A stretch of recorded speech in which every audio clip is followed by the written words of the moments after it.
So what I'd like to do first is I'd like to welcome on stage a couple of our commitment makers.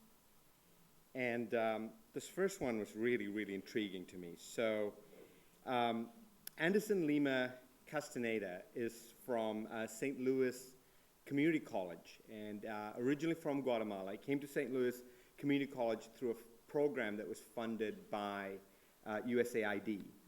And he decided to work on sea turtles, right? Which was really kind of amazing to me, given that he's in St. Louis. So I thought, well, you know, you get sea turtles out there. It must have come up the river.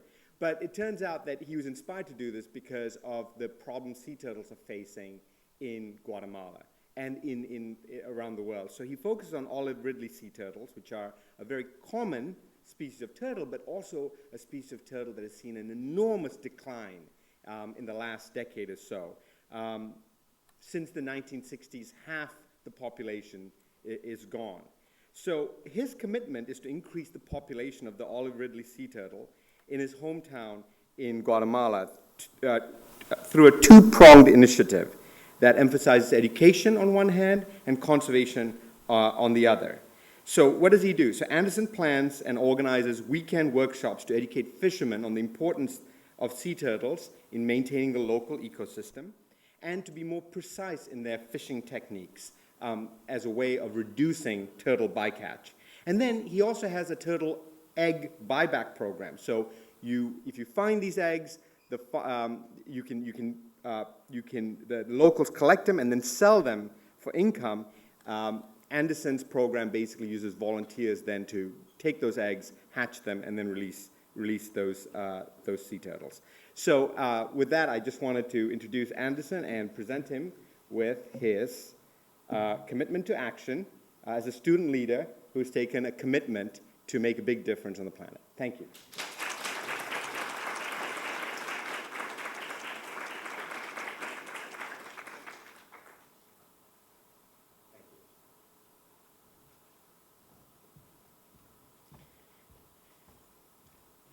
You know, with all the flights, I had no idea whether everyone was going to be able to make it out here.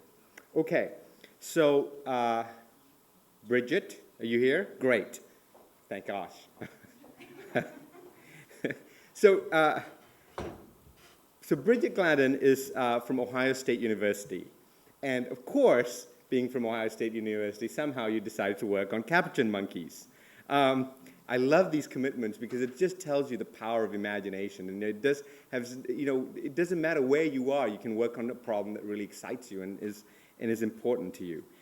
So capuchin monkeys are a really great monkey. If you've ever been in any part of Central America, South America, you'll see them. They are an incredibly important monkey in terms of forest ecosystems because they are terrific. They're really poor eaters. So they're messy eaters. You see them on the tree and they're doing this all the time. And so they really are great at dispersing seeds. So capuchin monkeys are really important for that ecosystem. There are, it's estimated that approximately 8 million South Americans rely on primates, however, as a regular source of protein. And the practice of hunting capuchins for bushmeat has proved to be an ongoing threat to the populations in the wild. So these orphan juvenile monkeys often end up in the hands of hunters or are sold illegally as pets. So while it's possible to rescue and rehabilitate and reintroduce capuchins into natural habitat, there are very few facilities in South America that can actually make this happen. So what's Bridget done? So Bridget is committed to helping, pronounce this for me, Asuncion Zoo in Paraguay, to expand their capuchin sanctuary by raising money to establish a capuchin rehabilitation center. So it is modeled after a similar sanctuary in Panama, and what it'll do is it'll help encourage wild capuchin troops, so wild monkeys, to adopt rescued monkeys from the zoo. It's not actually that easy to do. Currently, the zoo can hold just 10 juveniles because you need to hold them for a while before you can reintroduce them to a wild troop.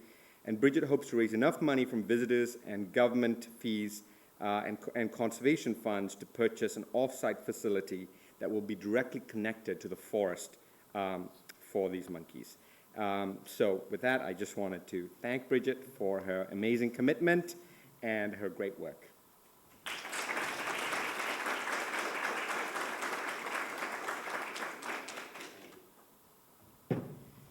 Okay, I guess we can get started on our panel. So I'm going to introduce our three panelists, and if I could just have them, let's do it in the way in the order that they're sitting over there, looking really suspicious in that corner over there, guys. So first of all, I want to introduce Brian Arroyo. Brian Arroyo works on the international program for U.S. Fish and Wildlife Service. He's been working for U.S. Fish and Wildlife Service for 20-plus years, 24 years.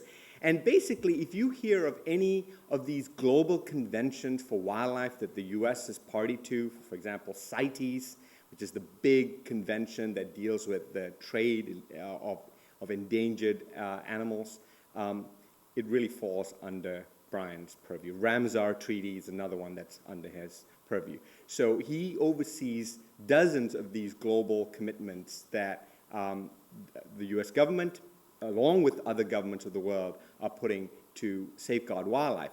Now, what he was telling me, which is interesting, was that he has been spending most of his time, like 90% of his time in the last 2 or 3 years, really focused on poaching and illegal wildlife trade, which just tells you how quickly this has become a major issue. Joining Brian on stage, let's see, let's have Candace. Candace, joining him on stage. Sorry. Candace Crespi is the campaign director for the Oceanic Preservation Society. Now, this is the great point about what Candace does. So she works, remember, the Oceanic Preservation Society, but she lives in Boulder, Colorado. And so I was like, well, how do you pull this off? And she tells me that, interestingly, Boulder has the highest per capita number of scuba divers and people who are like, into the ocean. Who knew, right? So it makes some sense that she's there. But there's another reason why she's there, and it really is because I think Boulder really does draw a lot of creative talent there.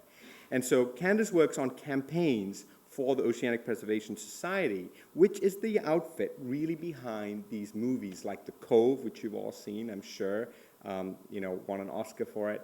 The new one is called Racing Extinction, which is just out, because I saw a preview of it, but it's just out. But also she did the campaign work around Blackfish, which was the show that really put the target on aquariums that are exhibiting whales, porpoises whales, for entertainment purposes. So really interesting to talk to her in a second here. And then joining Candace is Leann Coe. So Leann Pincoe is an associate professor and chair of applied ecology and conservation from the Environment Institute of the University of Adelaide. Now, he's also the founding director of an organization called Conservation Drones. And he got his postdoc PhD. He did his PhD at Princeton, and then you did a postdoc in Europe. And he was telling me that while he was doing his postdoc, what he was studying was orangutans. And a good way, if you go into a forest to look at orangutan habitat use and oil palms which are coming into those forests, one way to do it is to look for their nests, to look at the trees and see where orangutans are building nests. To do that, he was ending up using drones and realized that there's this huge pent-up demand in the conservation world for the use of this technology, from stopping illegal wildlife trade to monitoring to doing basic research. So Leann started this organization called Conservation Drones just in the last 3 years, and it's grown, absolutely grown, in leaps and bounds. So with that, let's get to some conversation with our folks. All right. So can you guys hear me? Yep. Okay, great. So let me set the stage for you here. So when I was in graduate school, I never really thought that much about illegal wildlife trade. It just wasn't, this was 20 years ago, it just wasn't one of the big issues you worried about. Because for the most part, it was seen as an enforcement issue. And it just didn't seem like it wasn't the big driver that was going to make things go extinct. It had happened in some places, and it's clearly, it can have an impact, but it just wasn't the topic of discussion. We, in fact, thought that for things like elephants and rhinos, we're actually seeing an increase in numbers, and people were feeling fairly good that the really dark days of the 1970s, early 80s weren't going to come back again. Parks were getting better funded and better financed. The trade had sort of started to decline, and you could sort of see the trend. At the end of the day, people would sort of give up on this and do something more productive. It has been absolutely stunning to me to see what has happened in the last maybe 5 years, maybe 10, but certainly in the last 5 years. Absolutely stunning. The trade in wildlife is now, there's just probably a combination of factors has all sort of come together. Globalization, the ability for people to travel across the world, incredible investments in Africa, Asia, and Latin America, refrigeration mechanisms, smuggling mechanisms, armed guards, the need for money, etc., that has really fueled this and made it a real challenge for wildlife managers around the world. And at this point, I truly do think that illegal wildlife trade can absolutely make some things functionally extinct, not just in our lifetimes, in the next few years. I think it is that critical for certain species. And things that you never, everyone's heard of things like elephants and rhinos and, sort of the big charismatic animals, but pangolins, right? So this is a pretty innocuous mammal, they eat ants and termites, there's, several species of them. You rarely ever see one, if you're lucky, in the forest. They're now the most illegally trafficked mammal species on the planet.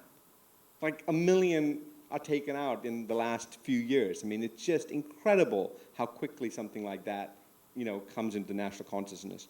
And then the people who are on the front line defending these wildlife are also getting in trouble. Rangers are getting killed in Africa and Asia at a remarkable, remarkable rate. One a week, that sort of number. It's hard to get exact numbers, but every week someone's dying defending wildlife on the front lines. So with that sort of rather pessimistic sort of scenario for wildlife, let me just start with you, Brian. You've been working on this issue at a macro scale for a very long time. Is there hope? Well, first, good morning to everyone, and thank you for being here. I know it's Saturday, and spring break is near, so I know how this goes. I used to be a college student a long time ago. And second, let me express my apologies on behalf of Dan Ashe, our general director, who was scheduled to be here but had to cancel at the last minute. So you get the better-looking version of Dan Ashe. I want to comment a little bit about what you were saying, because I think the difference now is this used to be a crime of opportunity. There was some villager who needed some money, somebody will make an offer, they'll go to the forest, kill an elephant, hack the tusk out and bring him out, and get his money. That is now a syndicated crime.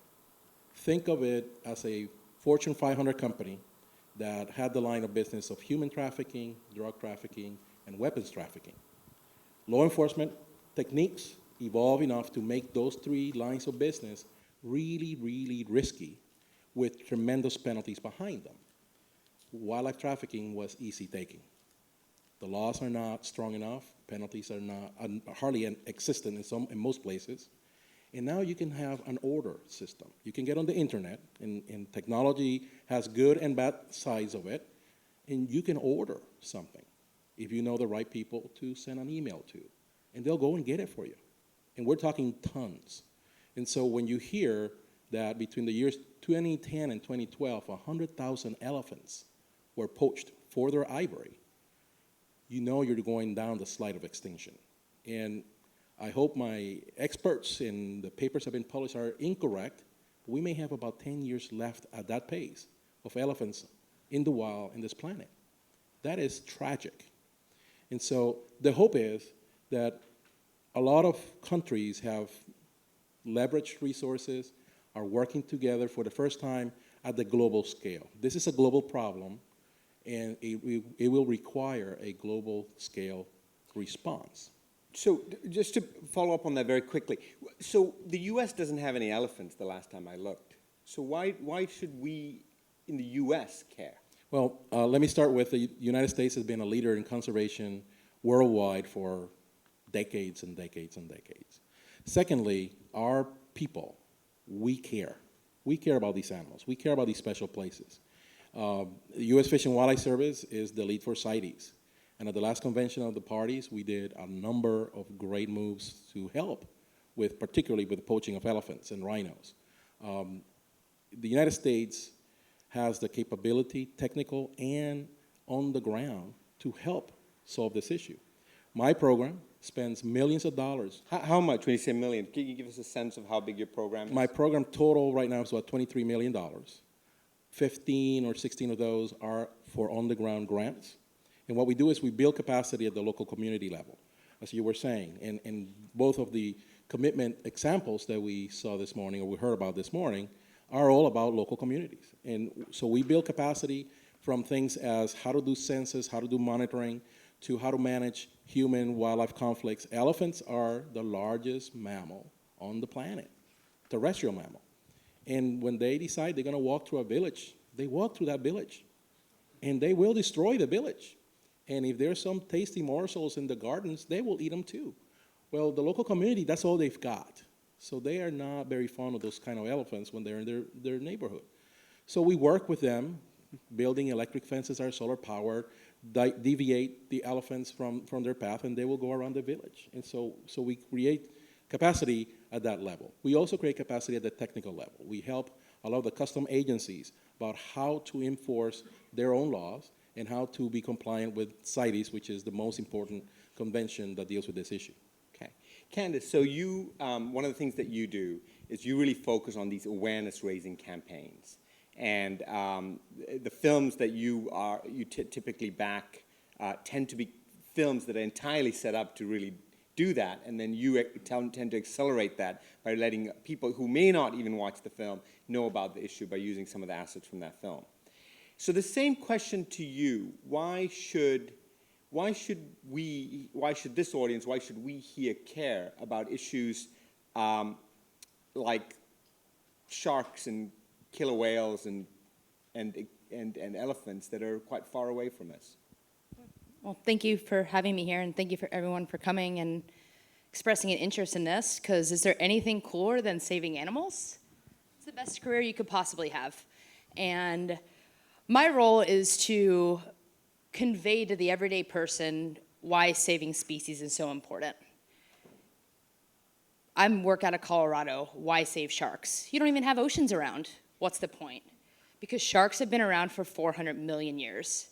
They've survived 4 mass extinctions, and in 1 generation alone, we've wiped out some key species, 90 to 99%. 99%. Sharks can soon be dinosaurs. People forget how important they are. They get glorified as these villains in movies like Jaws. But they keep the ecosystem healthy. They kill the dying fish. They eat invasive species. They keep our oceans healthy. And take a step back for a minute. Everyone take a deep breath real quick. Now take another one. And contemplate. Every other breath you take comes from the ocean, comes from phytoplankton. And without the health of the ocean, there's no health here on Earth. So we need to protect these keystone species that are essential, like sharks. And my job is to convey to people why they're so important. They're not these man-eating villains. They're beautiful creatures. Not every shark is scary. Has anyone ever seen a whale shark? Whale sharks, completely harmless, beautiful. And there's opportunities to use these species to not only educate the public on the true nature of sharks, but to help local communities make a transition from shark hunters to conservationists and tour guides. A prime example, there's a little island off the coast of eastern Mexico called Isla Mujeres. At one time, it was the largest shark hunting village in eastern Mexico. 20 longliners every day were going out and basically raping the seas of everything they could find. So we sent a team of conservationists in to talk to these fishermen, and explain to them that based off simple economics, instead of killing sharks, get tourists in the water with them. Instead of getting a few $100s per shark, you're gonna make $1 million over a lifetime, and it's working. And it's those simple numbers and simple economics that we could take to smaller communities to inspire them to practice conservation in their backyards. But that all starts with everyday people. If you're not interested in sharks, you're not gonna pay to go swim with them. So love sharks, love the species in trouble, even if you don't see them every day. So one of the things that I mean, it's clear that you're passionate about the oceans, despite living in Boulder. It's clear that, you're sophisticated using technology, using media, social media, traditional media, to get the word out. All of us participate in the environment in some way, shape, or form, but particularly students who are right there, often in the front line, and very, very familiar with social media. What kinds of things do you think really work in getting other people to sit up and take notice about an issue? And I'm particularly thinking about things that work for young people. Great. 21st century, social media is very powerful. Images are very powerful. You can have a room of people that speak 100 different languages, but you put a powerful image up in front of them, and everyone understands. Everyone can connect without words being spoken. And that's the world we're in right now. When you're using campaigns, especially online, imagery is essential. People nowadays don't have the biggest attention span. You want that instant gratification, that instant, show me what I could do, why I should care, why I can make a difference. And that's what we need to do. We need to take these powerful images and we need to inspire people to realize they can make a difference with them. A prime example, just talking to Mr. Arroyo here about how the grasshopper sparrow, it's a little brown bird in the Kissimmee Prairie Reserve. Who cares about a brown bird? You're never gonna hear a phase out of an elephant or a rhino or a panda. But to get people to care about a little brown bird can sometimes be difficult, but it's not impossible. You take a beautiful picture, you get it published on the cover of something like Audubon magazine. Our good friends at Fish and Wildlife see it, and instead of dedicating $30,000 a year, this little brown bird on the brink is now getting over $1.3 million a year to conserve it. Based off one photo, one picture. That's all it takes. Everyone can make a difference. If you're a photographer, if you're good at grant writing, if you're an engineer, if you're a researcher, everyone can make a difference. Find your niche. Leann, talking about technology, you use technology in your own research. Some might think it's certainly a futuristic technology, but also one that seems scary, seems unregulated. Is there real value in drones outside of a niche value in terms of combating illegal wildlife trafficking? Well, I think there's, before I say that, I just want to greet everyone. Very good morning. I'm very happy to be here. It's quite a long ways from Australia, but I think it's well worth the trip to be able to participate in this event. So I've been involved in using drones for all kinds of conservation research and applications over the last 3 years. And I see a lot of value in this technology. When we began, we were just wanting to use a remote-controlled airplane with a camera fixed to its belly and taking pictures of the rainforests in Sumatra, trying to count the number of orangutan nests from these images. And we needed to do that out of necessity because the oil palm plantations and the timber plantations are replacing a lot of the rainforests in that part of the world. And biologists like myself cannot keep up with the rate of land use change. So we really needed something that's very cost effective and that's it's very easy to use so that more of us can employ this technology in the field. So as a monitoring tool, it's very useful, but also in other applications, it's becoming very useful as well.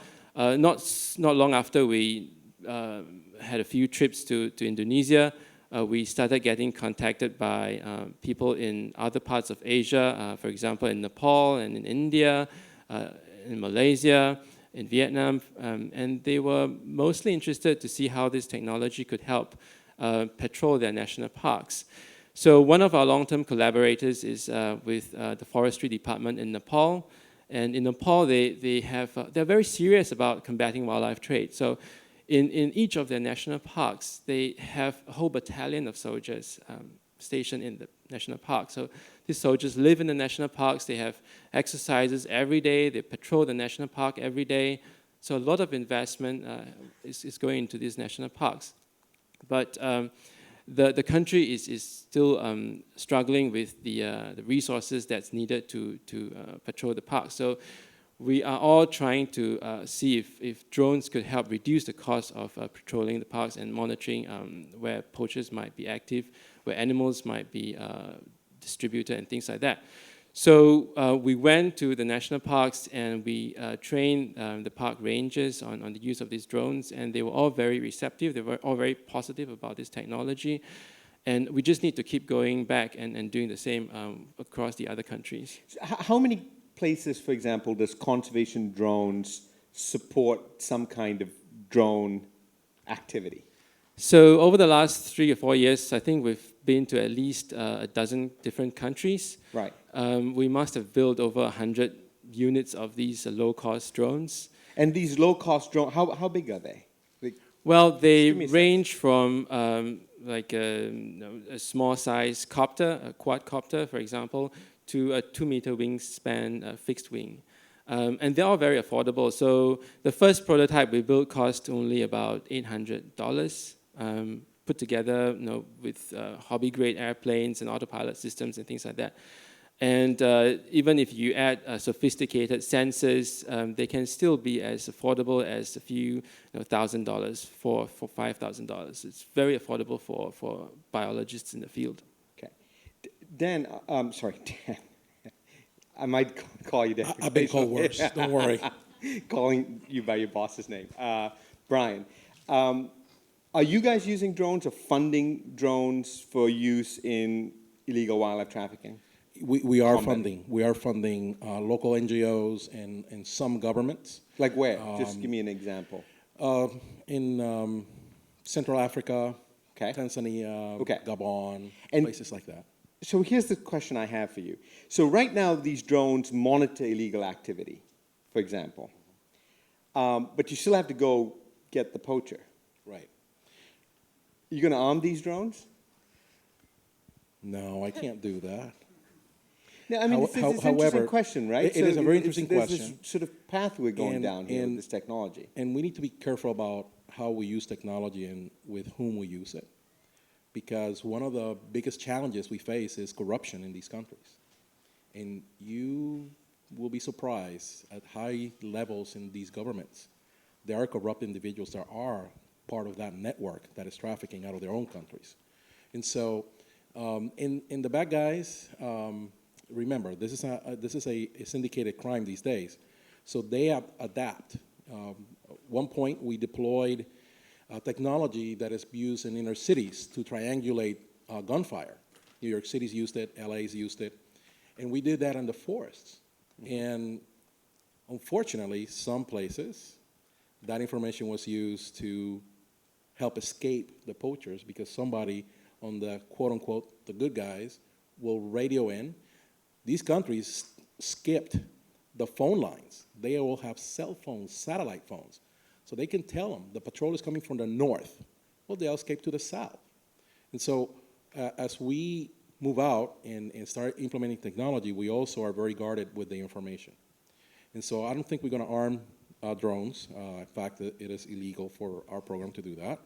However, we have engaged with the Department of Defense, and they do have armed drones. And they haven't used it for this purpose yet, but it's something that is part of a conversation.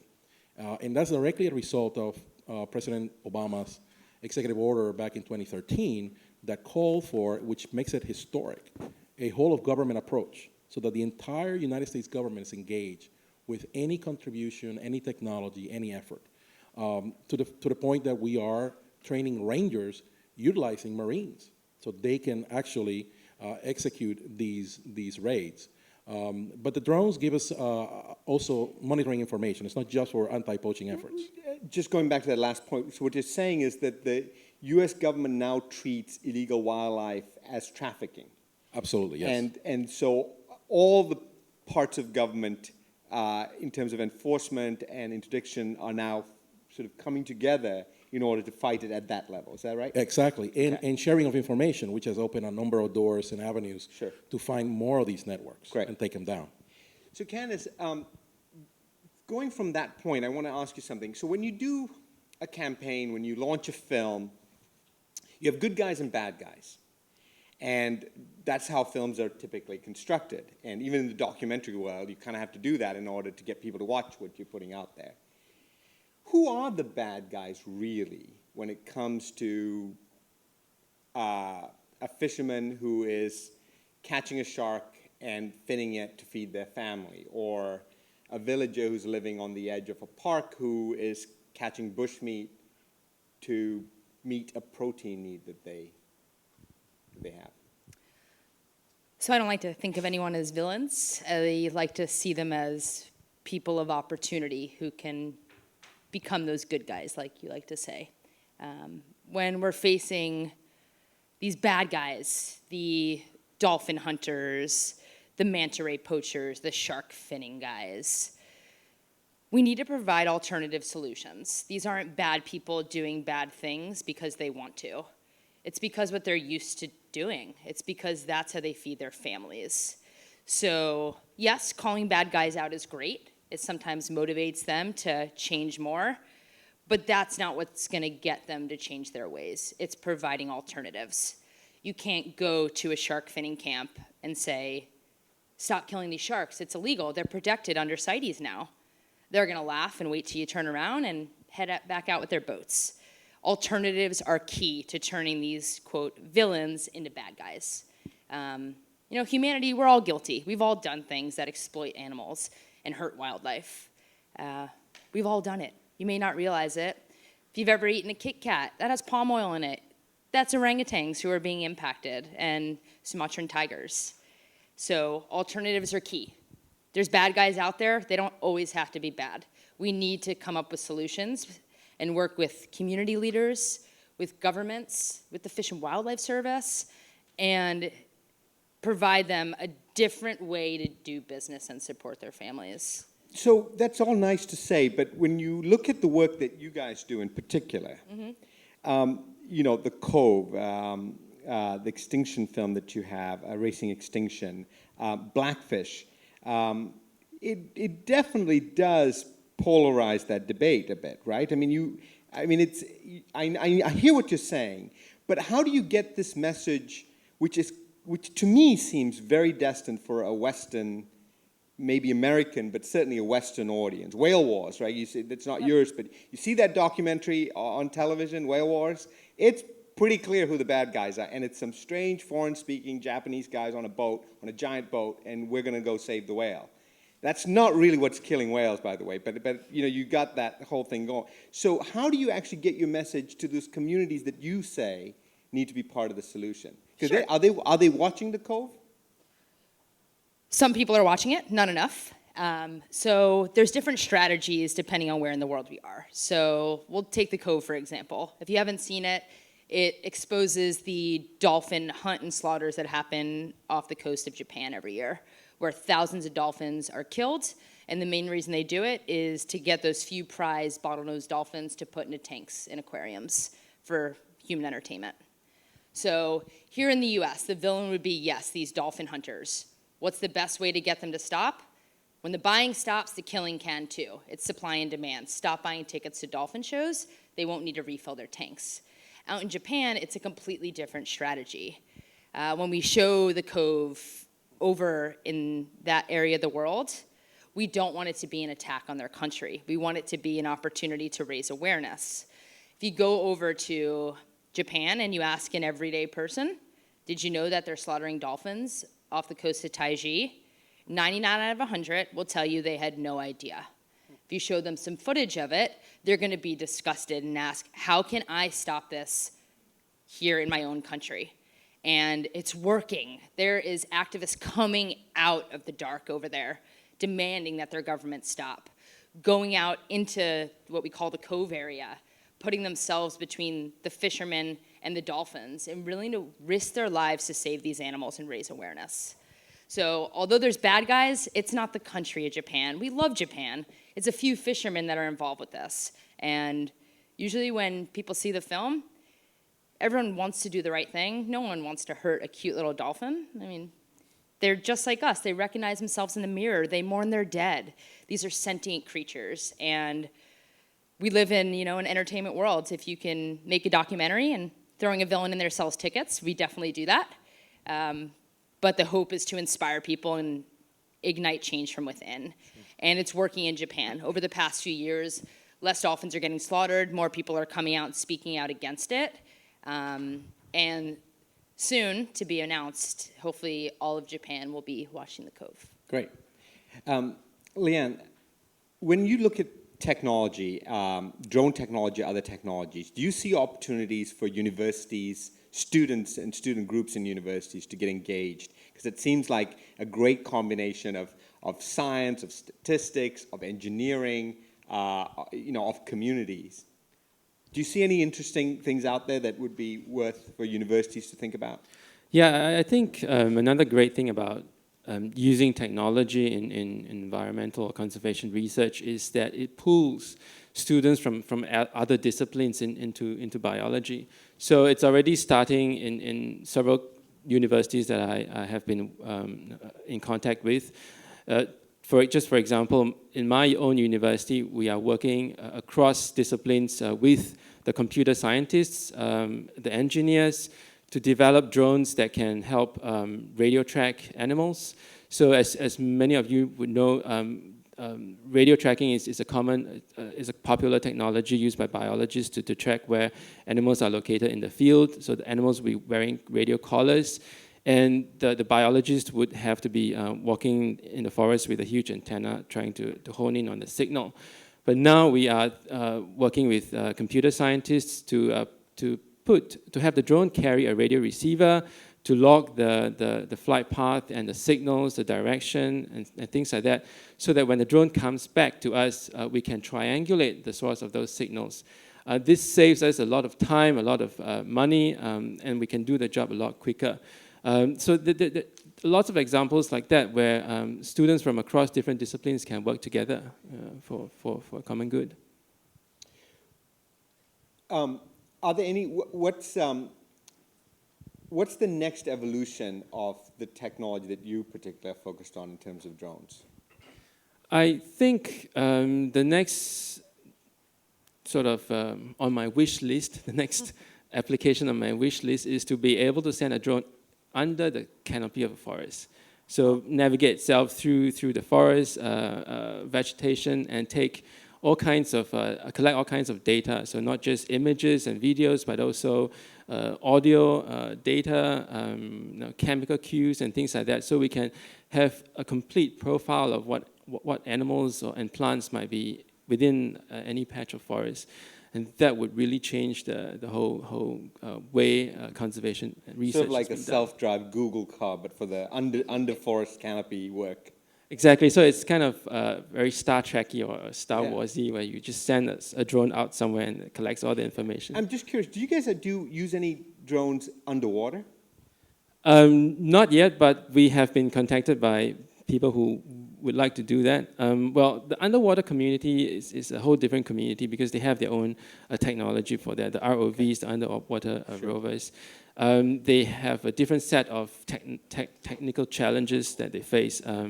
But that's also a rapidly evolving field. So lightning round, you guys want to get like 45 seconds each. What can a student do to engage in stopping the illegal trade in wildlife? That's a great question. I think, number one, particularly in this country, you need to become active in the political process. You have to let your members of Congress hear from you. I mean, I sit in Washington, and I can tell you that at a certain number of letters or emails or pings about a specific issue, that member of Congress is going to pick up the phone and ask what's going on. I want to be briefed. That's the only way we're going to raise awareness of the interest of our people on these issues. Second thing I'll say is affiliate yourself with some of the great organizations on conservation. Conservation International, World Wildlife Fund, International Fund for Animal Welfare, all of these entities, Wildlife Conservation Society, all of these organizations are actually doing tremendous work abroad. And the word doesn't get spread out that broadly within this country. And we work with them. In fact, some of our grants go to them to continue their work abroad. So that would be the two things I would say. Okay. And obviously take personal responsibility. You know, don't buy stuff. We talked about globalization. You know, I used to travel, and I will go to a country, and I'll see something, I go like, wow, that's pretty. But if I cannot tell which wood is made of, I don't buy it. And it's probably safe, but it's not safe enough for me that I don't know which wood it's made of, and I don't know the chain of where that came from the forest. And so those are the three things I would offer as something to, and of course, support the Fish and Wildlife Service. What about you? What would you say students could do? Sure. Keep the topics relevant. Talk about it. There was a study done that showed the amount of online articles written about acidification and ocean issues versus Kim Kardashian. It was 1,000 to 1. Keep the issues that are actually important in the media. There's a saying by a reverend in China that said, it's better to light one candle than curse the darkness. Think about it. You have one candle, maybe with that candle, you'll find someone else with a candle, and it'll spread. So keep the information out there, spread it, talk to your friends and family, post on social media. And Leann, what about you?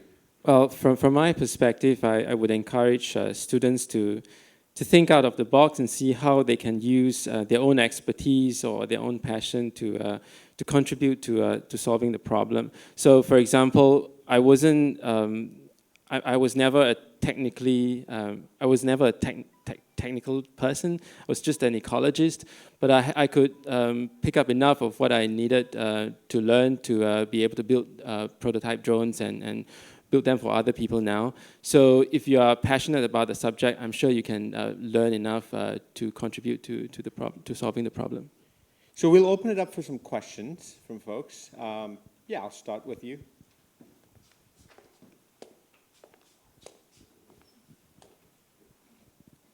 Okay.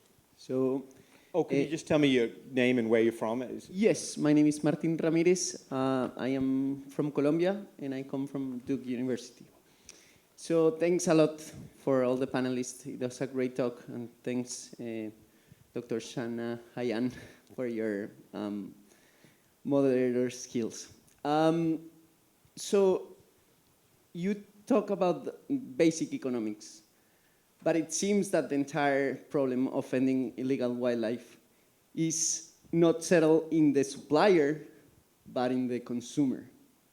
And all the mechanisms are based in controlling the supplier.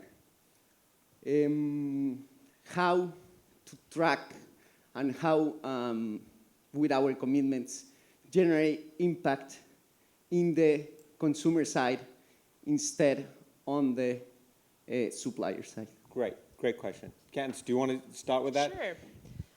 So you're talking about the demand side of things. Yeah. And we'll keep these quick so we can get around to Sure. a few. So how do we lower demand? It's purely based on awareness. We need people to realize that that ivory necklace you brought over here, that's an elephant that got you that trinket. That beautiful wooden box came from an old growth rainforest. It's supply and demand, and it starts with awareness. We need to ramp up the campaigns all over the world so tourists know, don't bring that over here. That's a bad thing.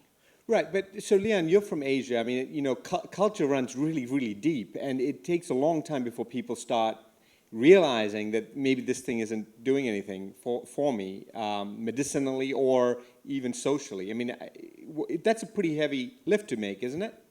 Well, I don't know if that's completely true anymore, because I would think that people of my generation and younger ones would not be caught up with that fallacy or that myth about medicinal properties of certain animal products anymore.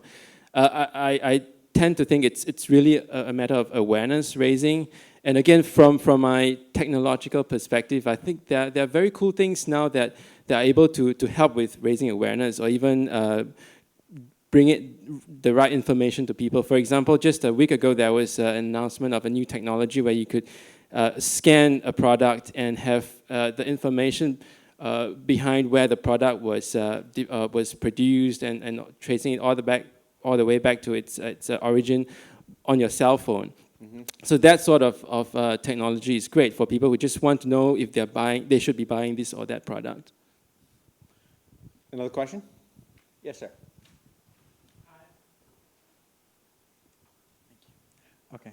Hi, my name is Christian Flores, and I'm from Illinois College in Jacksonville, Illinois. And I have a couple of questions about a few bills that are being passed in my home state, Illinois, that relates to this. One of them, I wanted to ask all three of you. There are animals that, so there's a bill that's being passed through the House of Representatives and Senate in Illinois about hunting bobcats again after they went extinct in about the 1960s, and they've made tremendous gains in populations lately.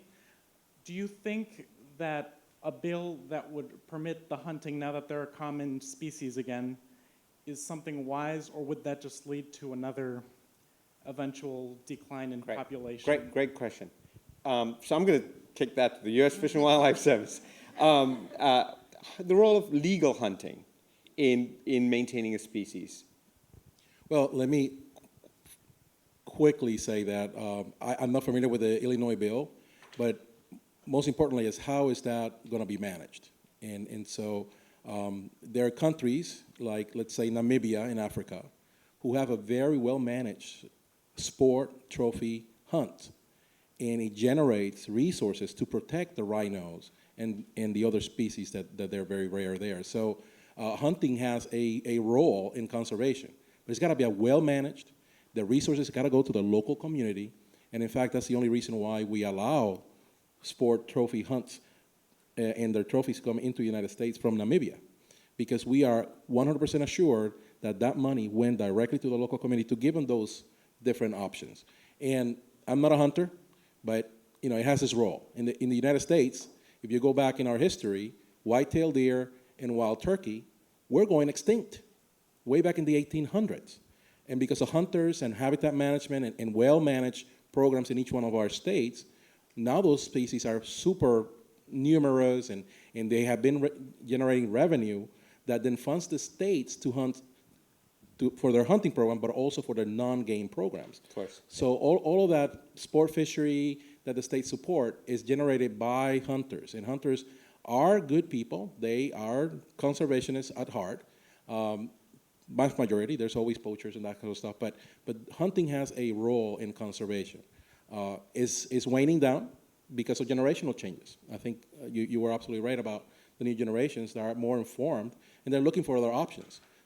Photo safaris in some places in Africa are turning the corner from sport hunting safaris. So I think we're going to see the new generations looking for a different kind of experience. Okay. Another question? Yes.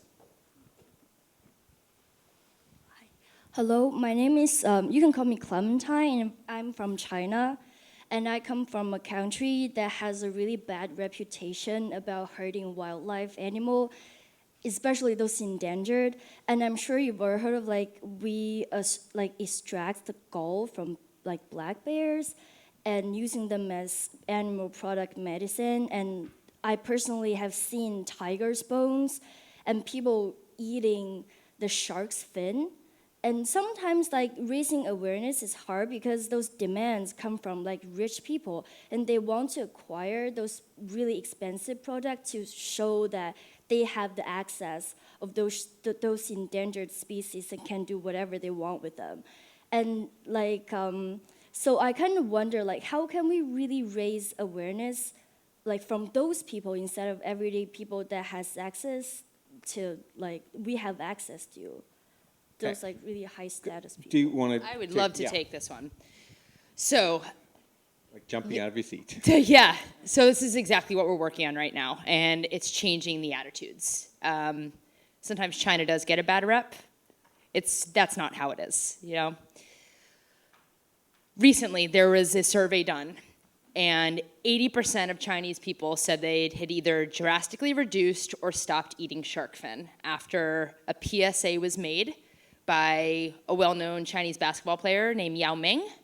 Yao Ming's PSA about shark finning was seen by over 1 billion people in Asia, and then 80% of people said they would stop. So a big part of that awareness is getting big name support behind it, making people understand that shark fin soup has no medicinal value. Recently, all government banquets in China have banned shark fin soup. That's a major step, setting that precedent. Same thing needs to be done So Sure.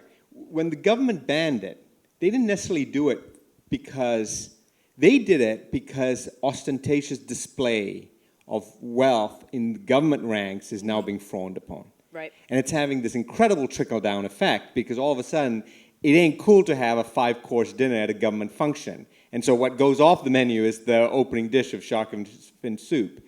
So, you know, there's the role of government is incredibly important as well. Absolutely. Governments, schools, we need to get all these big players involved to reduce the demand, which will ultimately reduce the supply available.